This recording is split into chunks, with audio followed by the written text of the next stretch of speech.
கோதாவரி புஷ்கர் திருவிழாவை ஒட்டி ஆந்திர மாநிலம் ராஜமுந்திரியில் கோதாவரி நதியில் ஏராளமான மக்கள் புனித நீராடினர். அசம்பாவிதங்களை தடுக்க அங்கு விரிவான பாதுகாப்பு ஏற்பாடுகள் செய்யப்பட்டுள்ளன. இது குறித்த கூடுதல் தகவல்களை தருகிறார் எமது செய்தியாளர் எழில். மகாராஷ்டிராவில் தோன்றி தெலுங்கானாவில் பயணித்து ஆந்திரா முழுக்கும் பறந்து விரிந்திருக்கிறது கோதாவரி நதி. இந்த மூன்று மாநிலத்து மக்களும் கோதாவரி நதியை தெய்வமாக வழிபட்டு வருகிறார்கள்.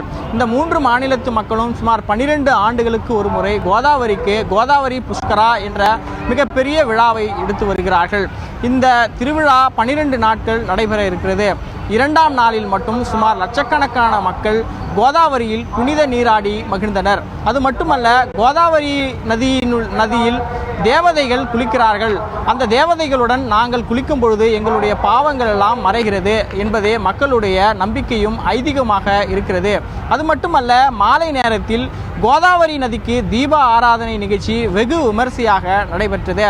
மிகப்பெரிய பிரம்மாண்டமான அளவில் ஏற்பாடு செய்யப்பட்டிருந்த தெப்பத்தில் 8 மின் விளக்குகளால் அலங்கரிக்கப்பட்ட குடைகளின் கீழ் 8 அந்தணர்கள் நின்று கோதாவரியினுடைய அருமை பெருமைகளை எல்லாம் சொல்லி சுமார் அரை மணி நேரத்திற்கும் மேலாக இசை மேளதாளங்கள் முழங்க கோதாவரிக்கு வேத மந்திரங்கள் ஊதி கோதாவரியினுடைய புகழை போற்றி பாடினார்கள்.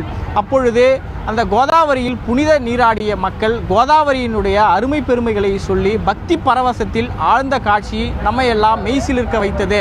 அது மட்டுமல்ல, மராட்டிய மாநிலத்திலிருந்து தெலுங்கானா வழியாக பயணித்து எப்படி ஆந்திரா முழுக்கும் பரவி விரிந்திருக்கிறாள் என்ற புராண கதையும் அப்பொழுது பக்தர்களுக்கு எடுத்துரைக்கப்பட்டது.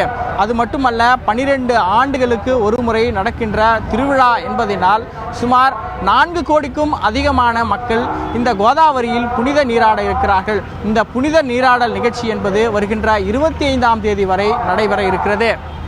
தந்தி டிவி செய்திகளுக்காக ஒளிப்பதிவாளர் மணியுடன் எழிலரசன்.